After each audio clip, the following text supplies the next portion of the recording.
Now it's All on. right, we are live. We got 7 people watching us do nothing. Currently nothing right now. That was a quick 7. For those of us now 9 people who are watching us, just wait. We're trying something new. It's a new toy, and oh, look at this. Is this going to work? Messages from audience will display here. Ooh, ah. I feel like we're all like first-time streamers. Like, this is amazing. This is so cool. Some of us are still just shocked at the whole experience. Yes. Yeah. Oh, I don't There's want that. literally like 13-year-olds That one's okay. who are way better at this. And I'm just like, oh, God. That's because they've had like 10 years of experience already. They started at 6. Okay, I want to get rid of that one message. How does it go away? I don't think it does. Oh, that was weird. Shown on the bottom. Oh, wow. Hi. See, that seems dangerous. This seems a lot more newsy. Let's just Ah. that. Yeah, it does. Dusty, right? you're now part of our First. video. Sorry. Now everyone You're gets not to know first, they get to Matt. be part I'm of the sorry. video. You're like second. Oh, is that the chat? coming up? This is what we're seeing now is the chat from YouTube. So From we are YouTube, streaming live. Oh, We are in this restream thingamajig. And yeah, so the first people who are watching live, this first few minutes are just going to be BS of not doing much of anything, just trying to figure out how to use this thing because we decided to go live and build the plane as we fly it, sort of thing. We're doing it live. And we're changing our company name to We're Boeing testing now. it. Just hopefully we don't we're testing this and going live Agile way, or at the same time. And Sorry, that was we've me. got That was here perfect. with us, if you're watching, you see a whole lot of faces you probably have not seen on the newscast. That's because we've got, what do you call yourselves? Is there a group name? I think we are the Nerd Herders officially now.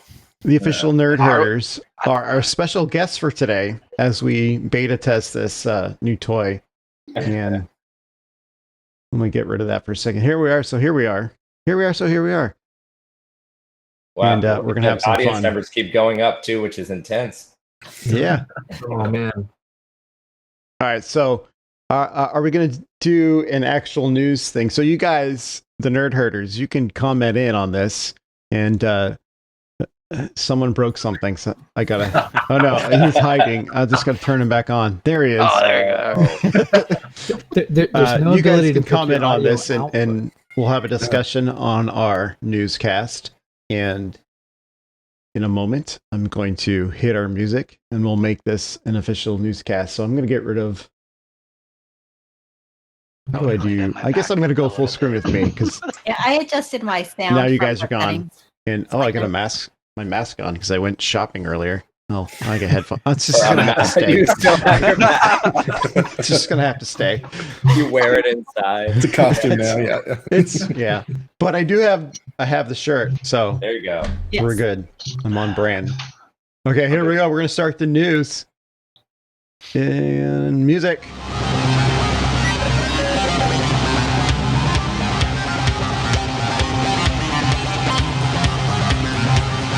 Whoa.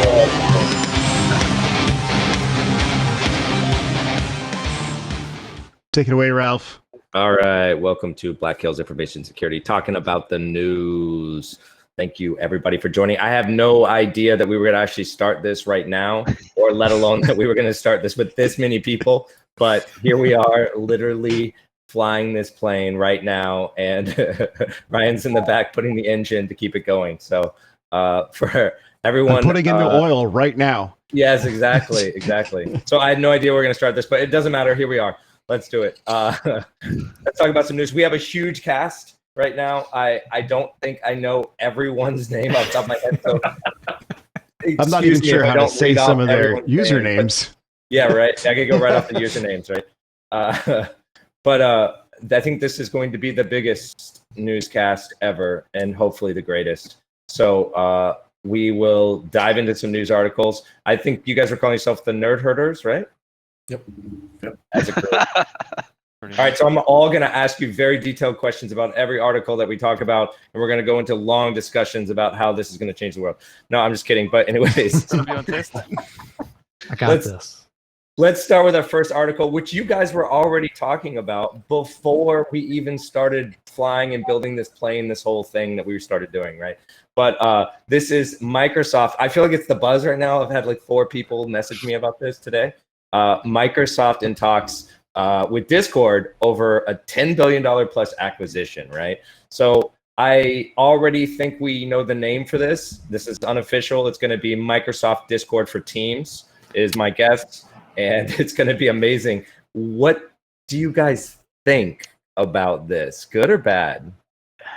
Who actually uses Teams? Because I have the little experience I have in Teams is horrible. Like just trying to figure it out, it just isn't intuitive. Is there a possibility that they just drop Teams completely and just migrate to Discord? I mean, No, you guys tell me because I don't use Teams, but they incorporate Teams with SharePoint. So SharePoint in the background archives files. You can share files, and one of the benefits of Teams. Let's look at Skype, where if you type a message to someone in Skype and you come back the next day, that message is gone. You have to go in your mailbox and look up the history.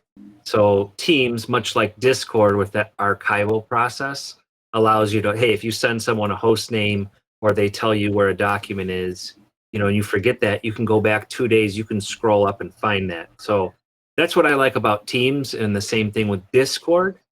I think one of the things we have to think about is Microsoft has had some really big outages with Azure and O365. A couple weeks ago, it actually brought down most organizations' abilities to collaborate. So if Azure AD is the back end for Discord in some scenarios, and they have an outage, now we have another tool brought into the mix that will be affected by that. So that would be my concern. I don't know what anybody else thinks about that. I guess let's put a security perspective on this, because I know we kind of all have like this like personal opinion about what we think about some chat platform. And in fact, the crazy part is there's a chat war going on right now with everyone at home, and it's who's on what chat platform and if you like that or whatever it may be.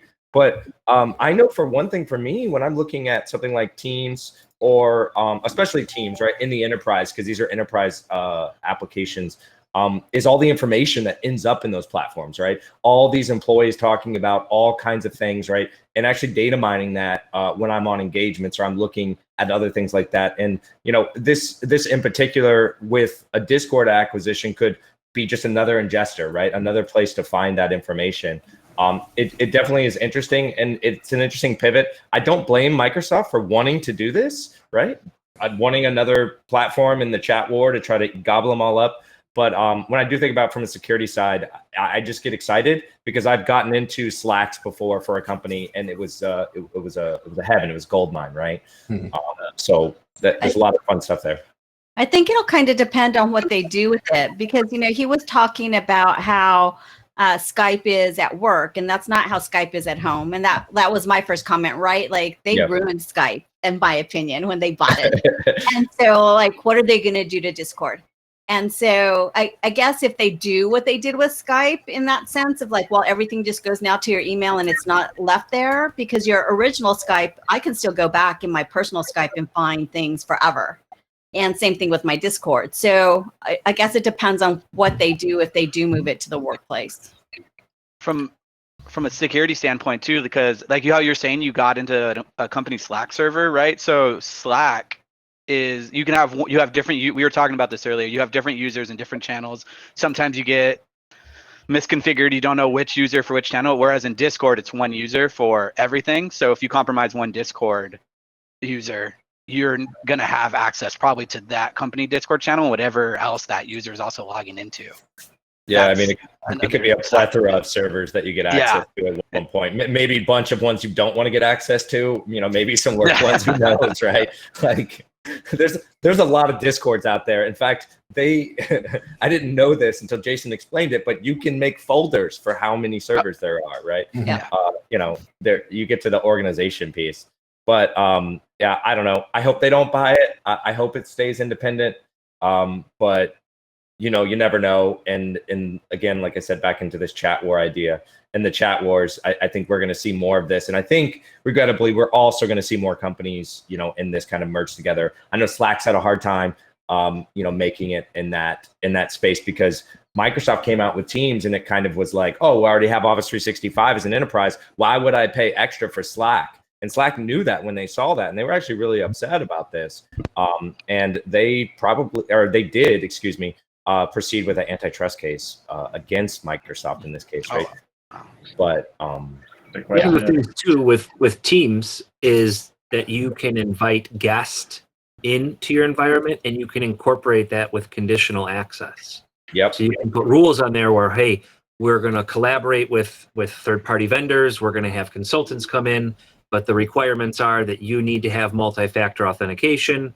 You can set up those conditional access rules that, hey, you just send them the invite. They go do the enrollment process. Azure does the back end. There's benefit in that. And I think having that, I don't know if Discord has that, because I don't do administration in Discord. But I do know in the gaming world, Microsoft is really trying to increase their presence. Yeah. If they can get this Discord in, they can get that secret sauce that Discord has, and then feed that into their ecosystem for gaming.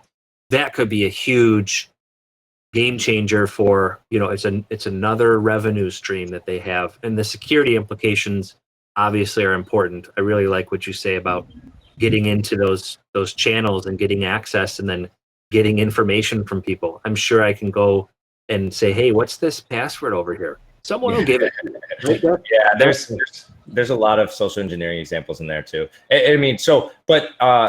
In general, I think that Microsoft would pivot this more for gaming, most likely, and probably not replace Teams. It's a fun joke to say that we have a 7-word chat name program, but they probably will integrate this with Xbox and kind of. Yeah, that's a good point with the Xbox. But I think more is a question of that maybe they will actually ditch Skype now, because I hope they do. No, Skype is my friend. That's how I get in. Okay. All right. So I've got another article for us today. This is a little bit more security related. I did think it was fun to bring up Discord, but because we all got that strong opinion. And since we're flying this ship, I just realized that I only shared one screen, so now I get to reselect it again. Right, hold on 1 second here. All right, this may be a little bit better. All right, so my next article today is from Krebs on security. This is actually one that I've tried to bring up on the last stream that got blue screen of death because we're having issues, and now we've got a new plane, so let's go. And this one is about WeLeaked Info. For everyone who doesn't know, WeLeaked Info is a database aggregator, or they were a database aggregator, and they would gather all of the breaches that have been publicly released and put them into one database so you could search for information. They were grabbing credit cards, doing some kind of nasty stuff, and they were selling that access. Well, these guys got caught, and they were arrested. I believe they were from the UK, and the FBI or whoever, it was the FBI. The FBI seized the domain name, okay? And they held on to that domain.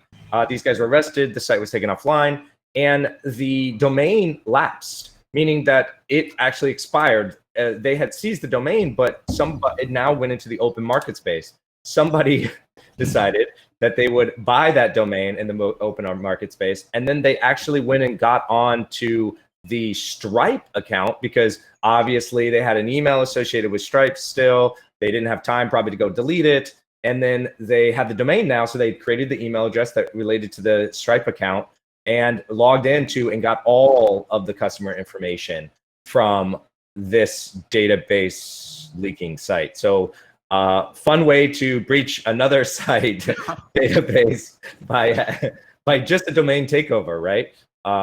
Crazy stuff here. I guess I'll break this out for 2 questions. One, what do you guys think about just database leak sites in general? And then 2, what do you guys think about the fact that this domain takeover, right? Like, why the FBI is so lazy? I guess I don't know, right? Does the FBI now have to give all those people credit monitoring software because they let it lapse? Like, yes, they must give all credit. No, I have no idea if that's the case. But that is always the first thing they do. They're like, you know what? Yeah. We're really sorry that we're bad stewards of your personal information. So we're going to offer credit card monitoring so you feel better.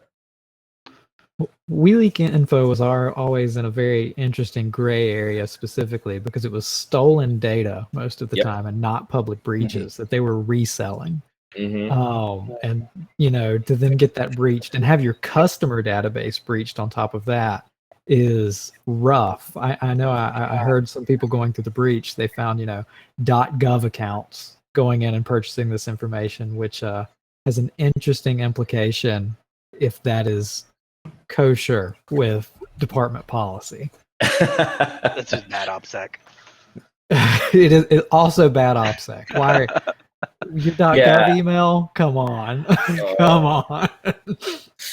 Yeah, I mean, think about this. I feel like it's a big circle of life here, because the things that you care about on these public breaches are when people register with company names, right? And that's actually, if you guys listen to the most recent Darknet Diaries, they talked about LinkedIn and how that spread, and the way that it spread was really just credential stuffing, right? After he was able to get that first database, he found other users' email addresses, grabbed those passwords, and they were password reuse against other things, and that's when it led to Dropbox and a lot of other things like that, right? And so it is funny when you do see, .gov email addresses inside of the payment processor, like that really hones in at who's buying this, right? Like it really pinpoints you. So again, back to that OPSEC, and also just kind of funny too, right? Like, well, and I think everybody with the WeLeakInfo, it's kind of the opposite of what Troy's doing with Have I Been Pwned, where a lot of the information that he's providing is free to the public. It's not, or it's generally available just for a security sake, instead of WeLeakInfo being the ones that are trying to sell for profit, I guess, people's information. So it's a little bit difficult from that perspective of kind of trying to balance the databases that are available and public for people. From a security research perspective, it's great because you can go to one place and get a lot of the information, but it's kind of tough whenever you're looking at it from a public perspective. So I mean, the real question I have, and I kind of have my opinion on this, is it good or better, or is it better that the security industry has this information so that we know that it's been breached, we know this user needs to change this password, so on and so forth? Or is it worse that threat actors have this information as well? Because we have to assume that there are a lot of victims inside of here who have no idea their data was breached, have no idea what a breach is or how that works, and they continue to reuse the same password, and then that's how this spreads, right? And that's kind of the piece of the organized crime that gets leveraged, right? So, what do you guys think about that? I think. Go ahead. I think somebody who's trying to do, quote unquote, good with this information probably doesn't need the plain text passwords. So, if it really was only about securing things, then I don't think the database should contain those clear text things, and sell them. So you're saying, we shouldn't have the clear text password. It should just be something to see if your name has been breached, right?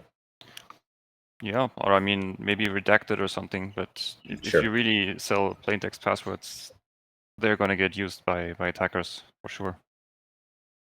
So just to throw another monkey wrench in here too, there are companies right now who sell access to these breaches, but not in the way that you would think, right? So they sell access to see if your password's just been compromised. In fact, that's kind of what Have I Been Pwned did, is that they hashed all of them, and so that you could do. And so, I mean, one thing we'll recommend to customers on engagements when they have weak password policies is to use some kind of service that can check blacklisting, right? Password blacklisting. And those rely on databases of commonly used passwords, not just inputted passwords, stuff like that, right? Because, there's not a whole lot of people going to the site, hey, enter your good password so we can help security. No. What would be the difference between them selling it to everybody, then one of these intelligence companies getting it, scraping it, and then only selling it to their customers? So that's my first logic, because this is a very gray area, right? So and I don't see any difference between that besides the one people are just possibly selling it to bad actors, but they're doing exactly the same thing as, say, like Recorded Future or any of those other intelligent companies that grit these databases and go through it. I think it definitely is a gray area. It's helping the good, but it's also helping the bad.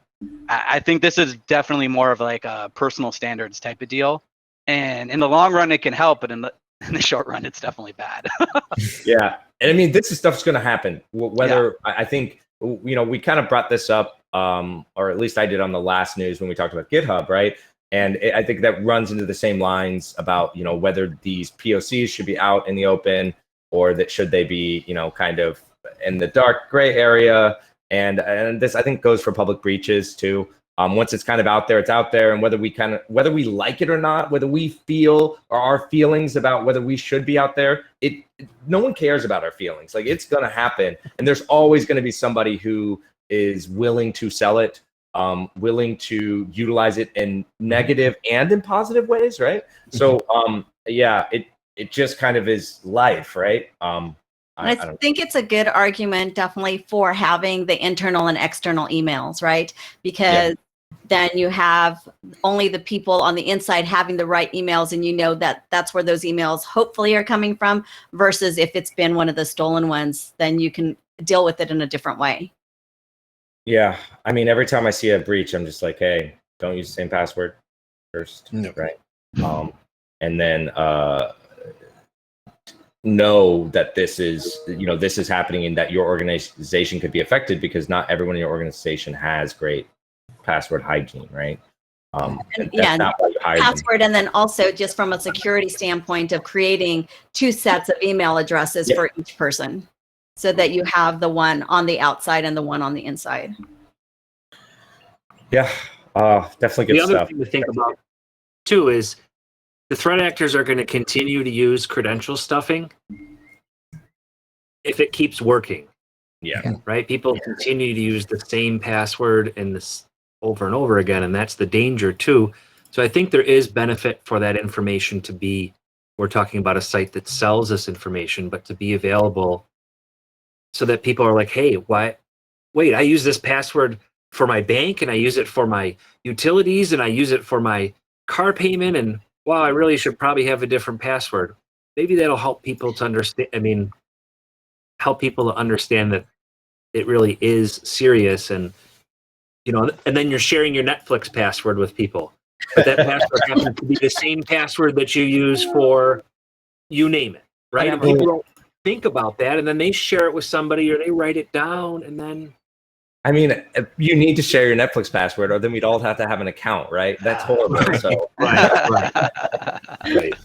That's a totally different problem. Netflix is tiptoeing around like what they're going to do, right? Like, but anywho, all right. So I actually have another article, and this one is a little bit of a follow-up.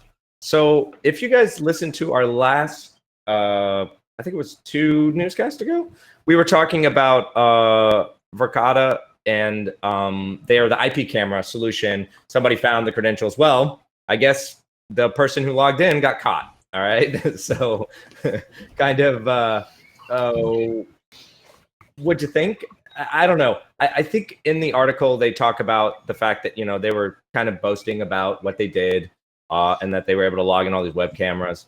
And I think this article really starts to get into responsible disclosure, not just like saying you're got bad security, ha, ha, ha, and then being surprised when, companies take it seriously and, try to, put law enforcement and breaking laws that you've actually done here.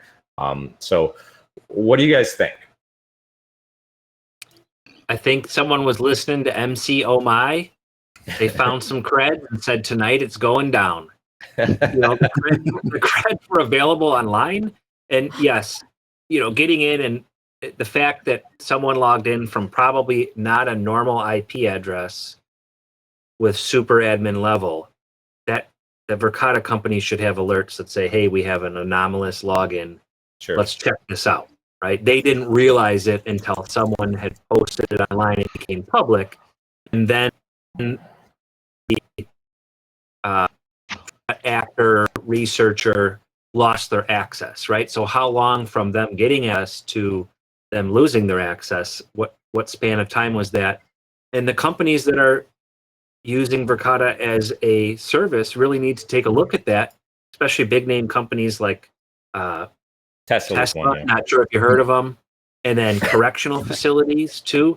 There are big liability implications there, especially with people's personal information and sensitive things, hospitals. So I would hope that at a minimum, the Verkada company and the customers that Verkada has look at this situation, to look at their third-party vendors, look at their exposure and say, what kind of controls do you have in place?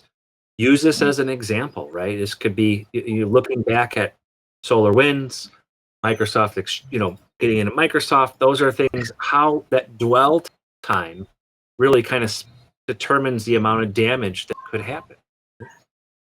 I mean, also, SolarWinds 1, 2, 3, right? That's the running joke. And then this article also brought up the fact that the super admin account,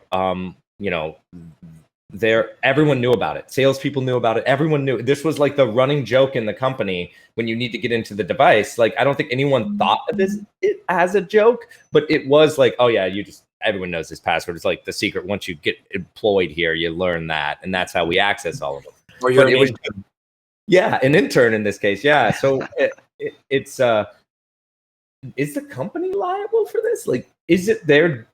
I mean, were they doing their due diligence here? I think so. If everybody knew about it, and then on top of it, it was available on the web for someone to find. It's probably in the manual. Negligence. Yeah. Well, I mean, especially that's just bad system architecture. It's in their online wiki. It's on their support page online. I think just shows a lack of, if it is that into depth with everyone knew the password, just shows bad. What's the word? Group policy. Policy, yeah, but I'm just thinking they didn't care about security, right? They didn't have any security in their culture, and I think that's what it always comes back to, is these companies just don't care about security, or just don't understand it, don't realize it, which I think blowing little breaches up like this is important to try to inject that cultural security into your corporation or company or whatever, and for someone to speak up about this. If the whole company knew and no one spoke about it, I'm guessing they didn't really have a security person at all, or one that just, hopefully he did speak up about it and documented it properly that he did, right? But if I was on the security team in charge of it, that would be like the first thing. I'd be like, what? Like that? That's the password for everything? All right, I got an idea, guys. This kind of comes back to that shared responsibility model, though. I mean, yes, there's some liability on the company side that they had poor system architecture. It was a single, multi-tenancy versus single tenancy. They have all their customers in one place with admin credentials that can access it. But it's also some liability on the customers too. You have to go out and vet your vendors and your solutions and make sure they have the proper controls in place. Absolutely. And that's not a perfect scenario. I mean, you can get third-party audits and SOC 2 reports, but it's better than nothing. It's a small amount of due diligence. Well, and I think it also kind of brings in the necessity for, especially for these super admin accounts, like a privileged access management system that actually legitimately works, that will rotate those creds. So even if there was a super admin account that everyone has and knows about, those creds for whatever get rotated hourly or daily at the least, just so that if it does get publicly released, then or at each use. Exactly. Yep. Absolutely. Yeah, that would be an awesome solution. But even so, I think it's more culture, right? Like even if you did have them audited, right, and have their policy and send that SOC to or vetted them somehow, I just don't. I don't even trust that. Like, how do you know they didn't lie? How do you know they didn't do stuff? Like, hopefully they got a good vendor or someone good to do that vendor risk, or you gave them that vendor. But even then, I don't know. I don't. It still hits me that I think it's just a cultural thing. Does that make sense or no? Am I going too deep into it? No, I mean, I think that makes sense. It makes total sense. Yeah. I And just don't trust policy. I've had a lot of experience with IP cameras. Security cameras, right? Yeah. I've had a lot of experience with IP cameras and kind of the big players in those industries, right? And I mean, most of the time they're pretty simple devices, but security historically has not been in their culture, right? That's not what they're selling. I know that seems counterintuitive because they're selling a product to help secure your physical building, but they care about, like, you know, how good a quality it is, like all this other stuff, right? And it doesn't have to do with the actual devices, but each of those devices are now full computers, right?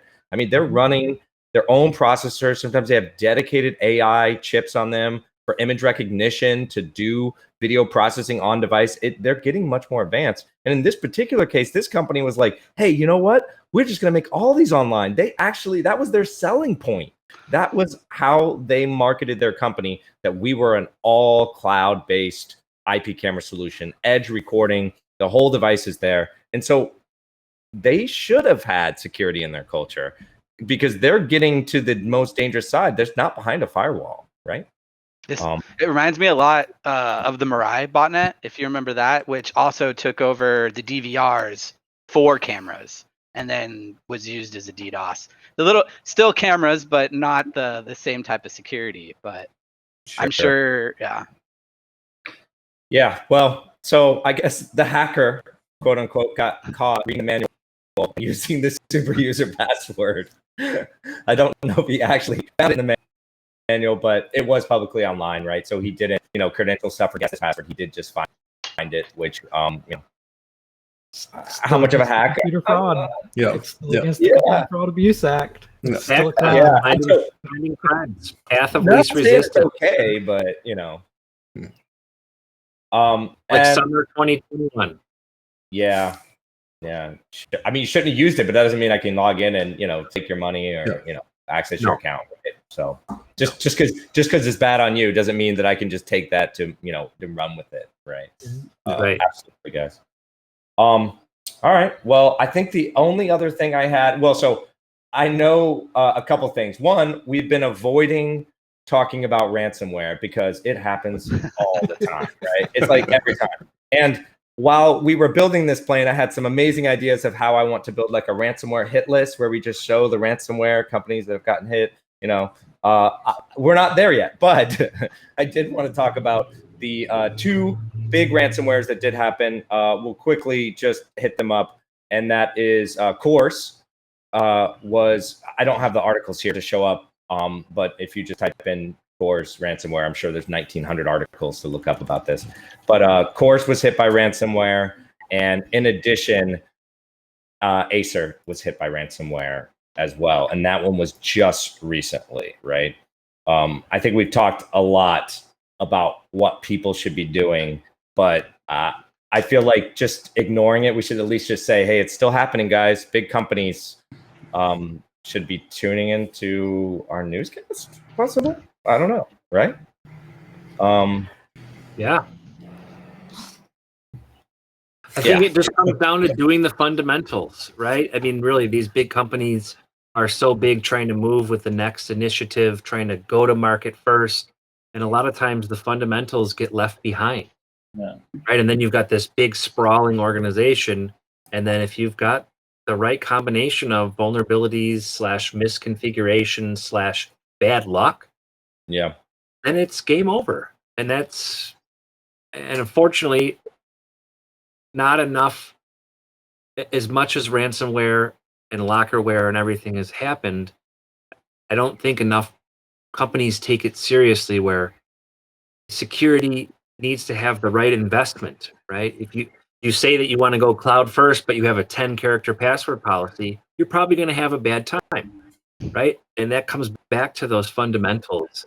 That won't fix everything, but you can really eliminate a lot of your undue risk that you're causing yourself. That's just my opinion.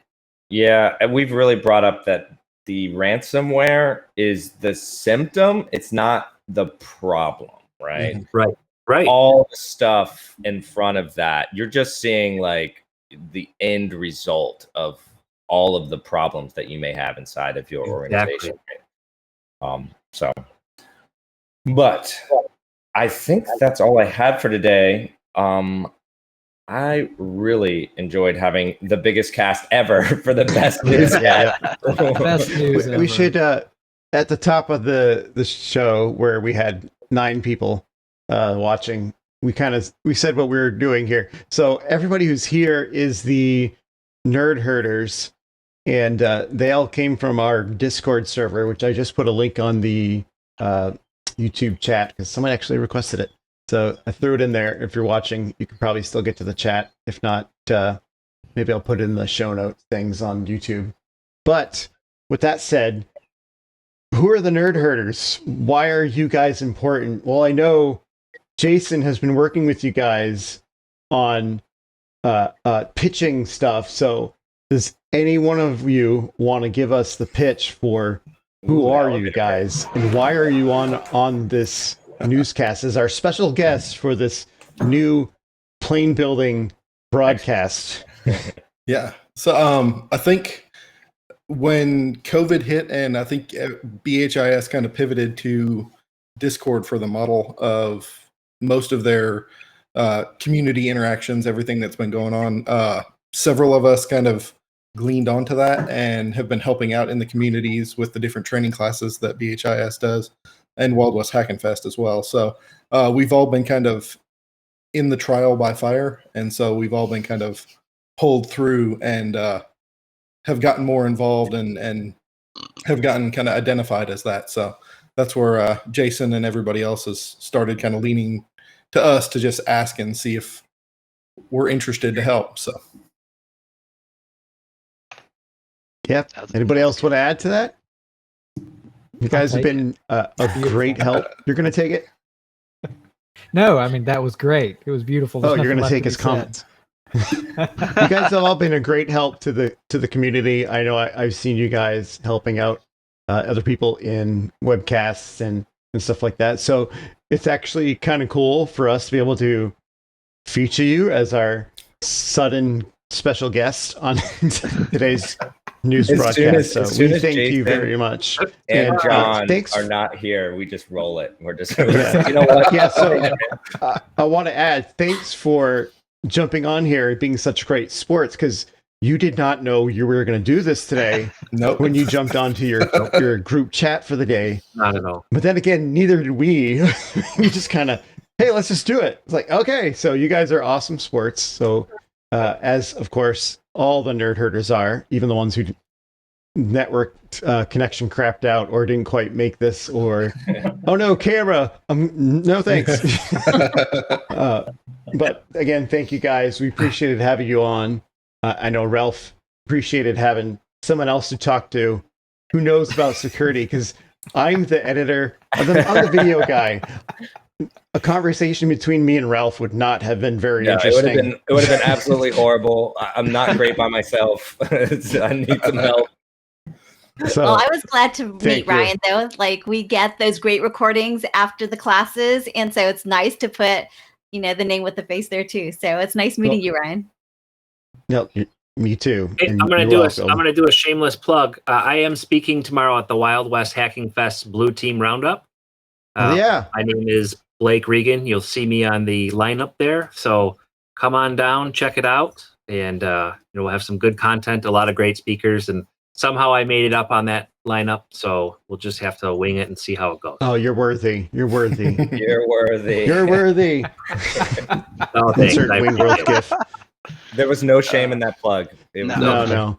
Okay. And again, we get to plug the roundup for tomorrow for Old Wild West Hackin' Fest, which I completely forgot about because I was just focused on this. So again, thanks for that, because we definitely should share that news. It's tomorrow. I think there's still time to register. Yeah, people in the chat are asking for the link. We'll have to get that out there. I'm making this up as I go, so I don't have it handy to give you guys. But if you go to the Wild West Hack and Fest website, Google that. It should be out there. Yep. It should be on there. It'll be there. We needed to somewhere. We needed to Yes, designate look for a the Blue Team substitute Jason and Roundup. Deb. Yeah. Yeah. They're both out today. They missed out because they got migraines and they're having bad days. Not to put down, migraines are not fun. So I understand they're having miserable days. So not to put them down for that. But they unfortunately missed out on the fun part here because they could have been here too. Maybe next time. Oh, we got a link. Thank you, Zero Cool. I'm going to share that to the... I already got it in the YouTube. Yeah, Wade got it. Wade got it already. Oh, awesome. It's a nerd herder. You got to be quick with the links. Yep.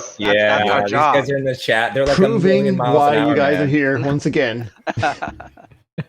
All right, so I guess this is going to bring our webcast to the end for today, our newscast. I'm going to hit our wonderful music, thanks to Bo, and we're going to sign off. Thanks, guys. Later, guys. Privilege. Back to this one. I'm hanging out this way, guys. You got 5 minutes. Kill it with fire.